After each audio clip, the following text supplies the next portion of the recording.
titre, le message d'encouragement du président de la République Idriss Déby Itno à son homologue Joseph Kabila. C'est l'objet de la mission effectuée par le chef de la diplomatie tchadienne, Moussa Faki Mahamat à Kinshasa. Le Tchad est proclamé République autonome le 28 novembre 1958. La célébration de cet anniversaire suscite peu d'engouement chez la plupart des Tchadiens. À suivre dans un instant le rappel des événements.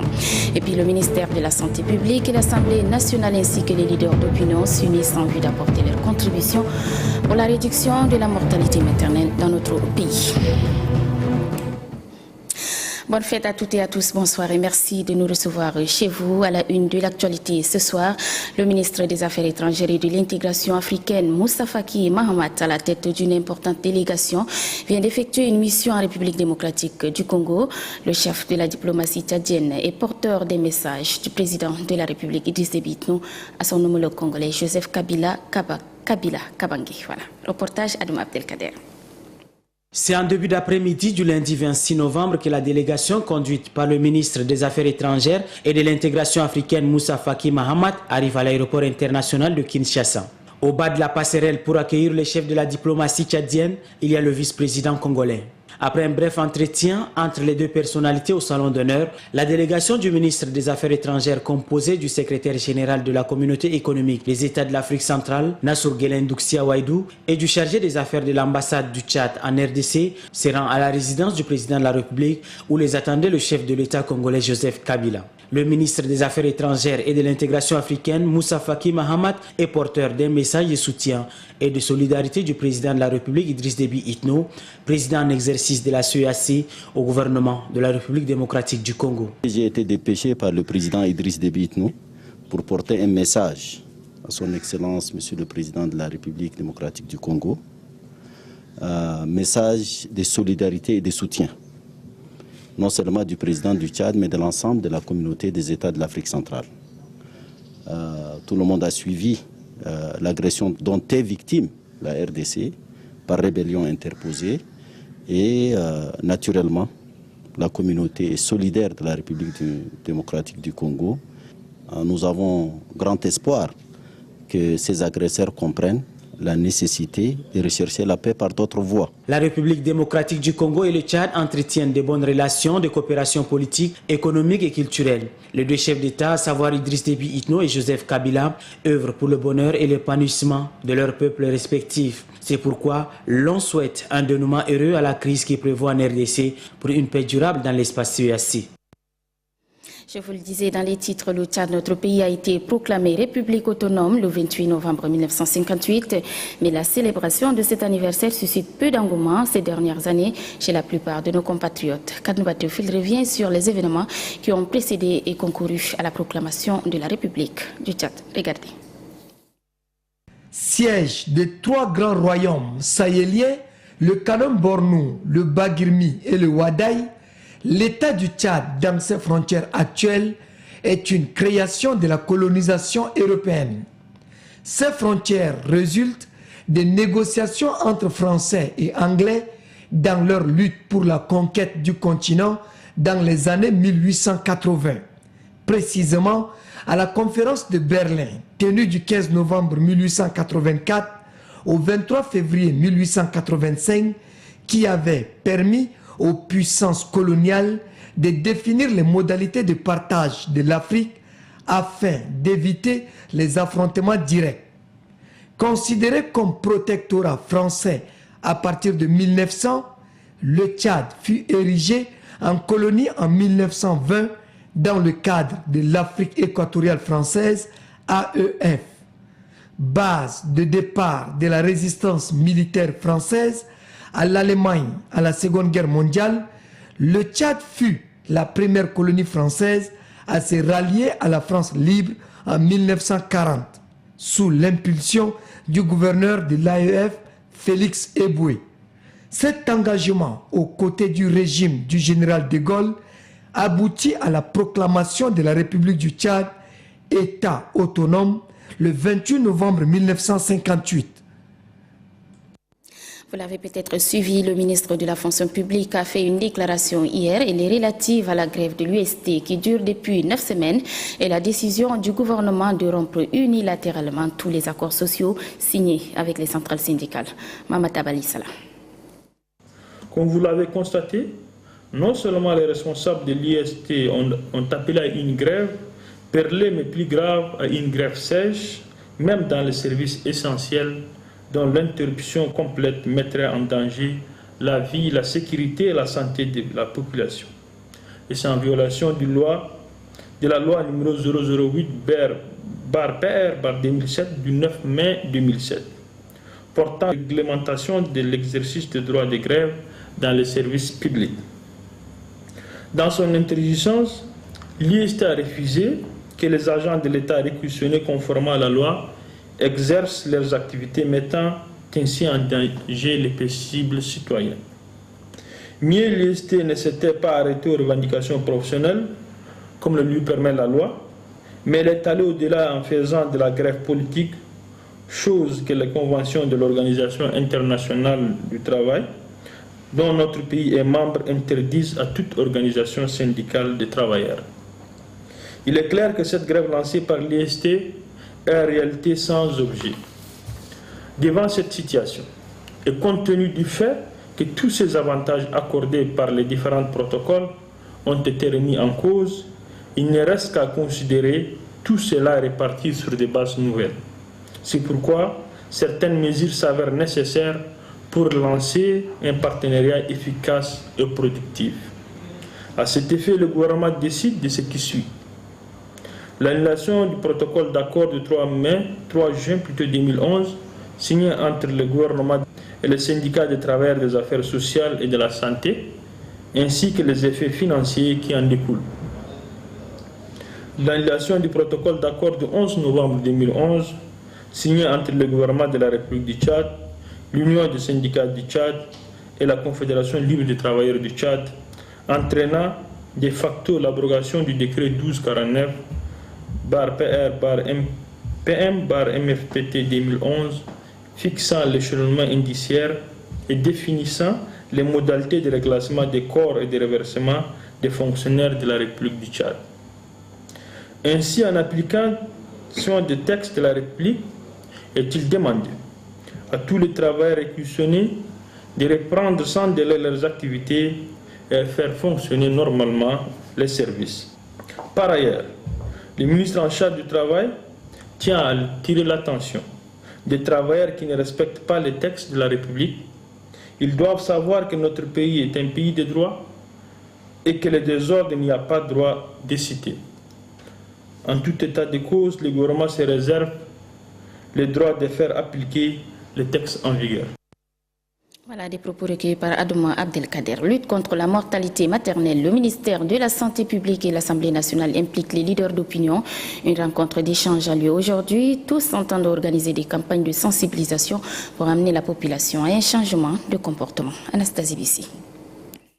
Le bien-être de la mère et de l'enfant est au centre des préoccupations du ministère de la Santé publique et l'Assemblée nationale. Les deux partenaires plaident auprès des leaders d'opinion pour la maîtrise de la mortalité maternelle. Pour mener à bien cette mission, les organisateurs ont échangé avec les chefs de race, chefs des carrés et autres leaders religieux. Il résulte de cet entretien que la sous-alimentation de la femme enceinte, mais aussi l'accueil du personnel de la santé lors des consultations prénatales, constitue un blocus en matière de la santé de reproduction. Le chargé de suivi et évaluation à la direction de la santé de reproduction et de la vaccination insiste sur la planification familiale et le respect de la consultation prénatale. Il invite ses leaders d'opinion à véhiculer l'information afin de réduire le taux de la mortalité maternelle d'ici à 2015. Depuis qu'on a commencé à parler de la mortalité maternelle, c'est en ce moment que le taux continue à grimper. Et nous sommes aujourd'hui à 1099 pour 100 000 naissances vivantes. Et les résultats de certains systèmes des Nations Unies montrent même 1200 pour 100 000 naissances. Donc c'est vraiment difficile. C'est une situation très tragique et cela engage tout le monde.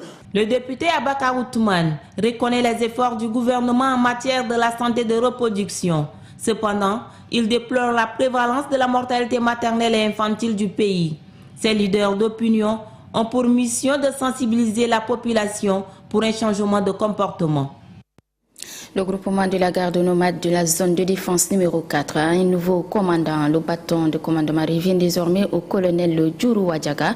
Il remplace le général Abderrahmane Djimi. La cérémonie a lieu à Faya. Innocent Kilayou.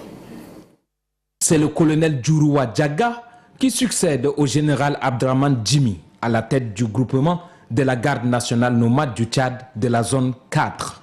La cérémonie a eu lieu en présence du commandant de la garde nationale nomade du Tchad, le général Chirdi Arabi, qui a fait personnellement le déplacement de Faya Larjo.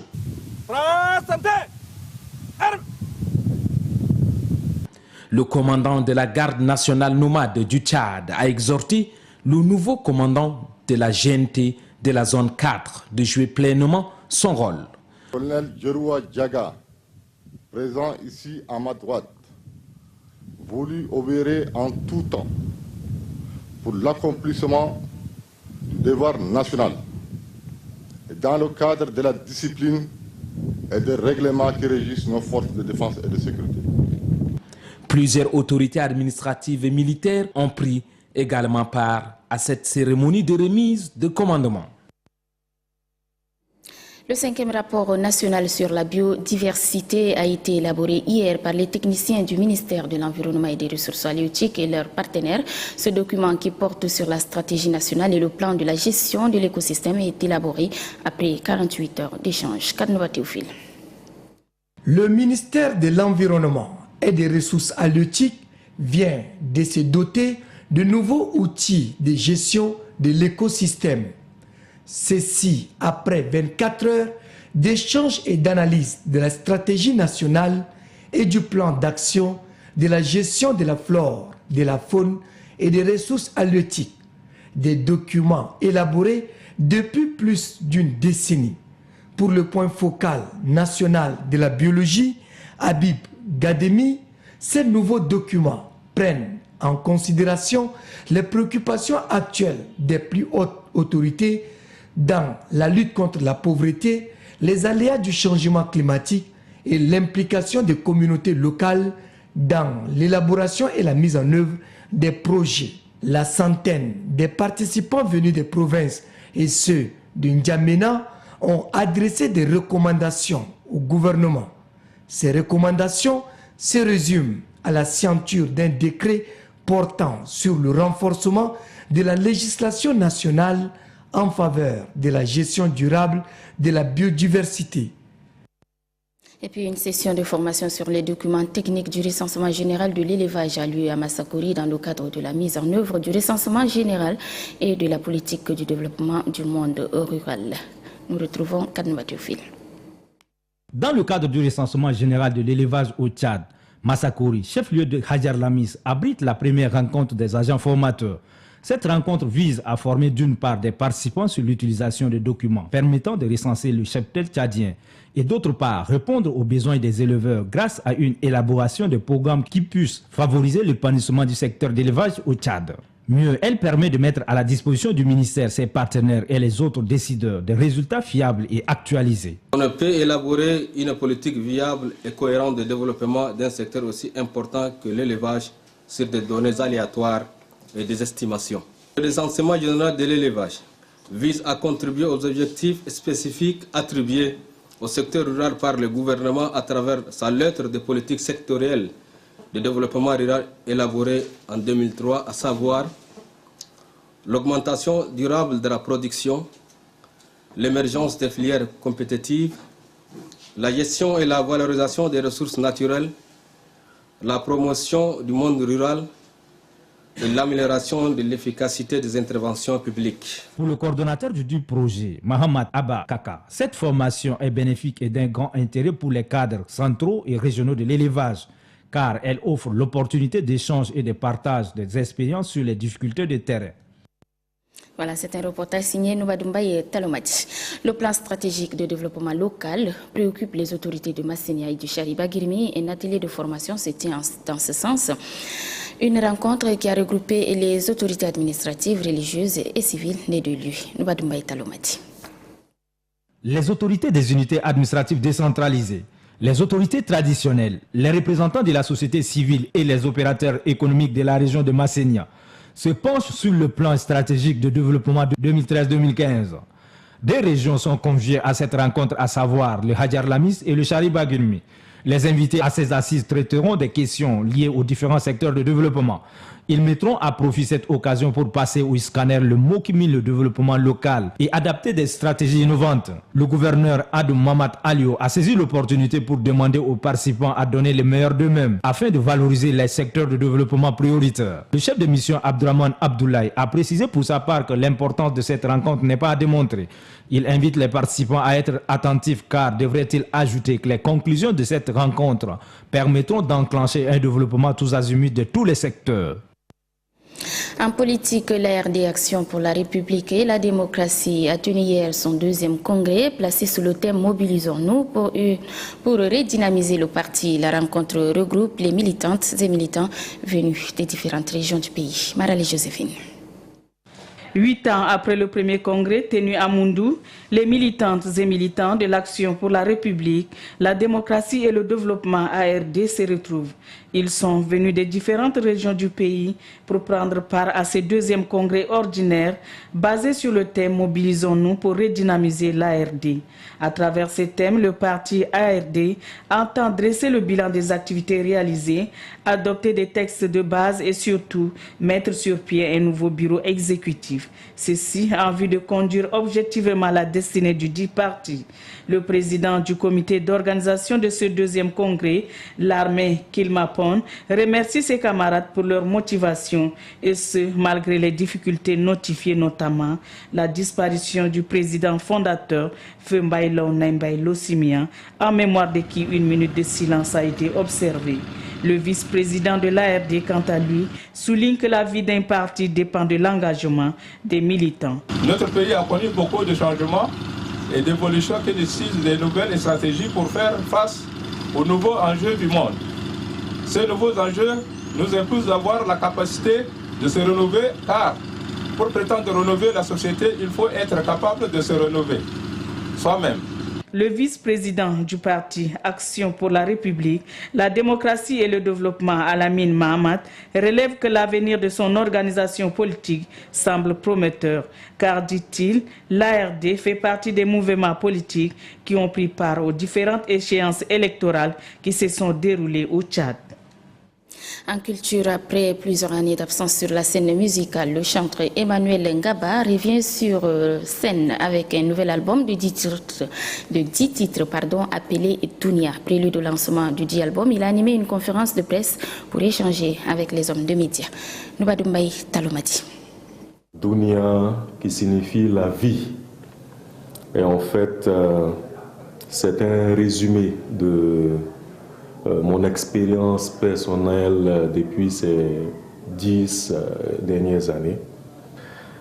Et nous sommes convaincus, mon équipe et moi, tous ceux qui m'accompagnent depuis des années dans cette œuvre que je fais, que ce pesant d'or vaut son poids ici au Tchad. C'est dans cette optique que depuis une année, j'ai repris le chemin des studios afin d'enregistrer cet album-là de 10 titres qui va sortir le dimanche prochain. Il a été fait selon tous les standards internationaux.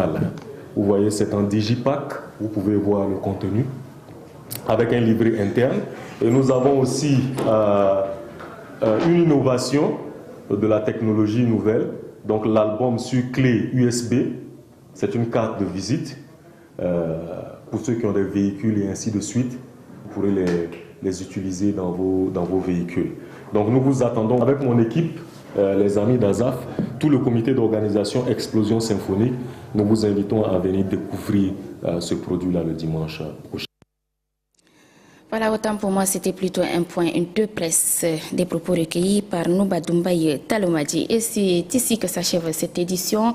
Merci de l'avoir suivi. Nos programmes se poursuivent. Vous pourrez d'ailleurs suivre dans un instant un magazine sur les réalisations faites par le président de la République depuis son arrivée au pouvoir dans le domaine de l'éducation. Très bonne réception et à demain, Inch'Allah. Bonsoir.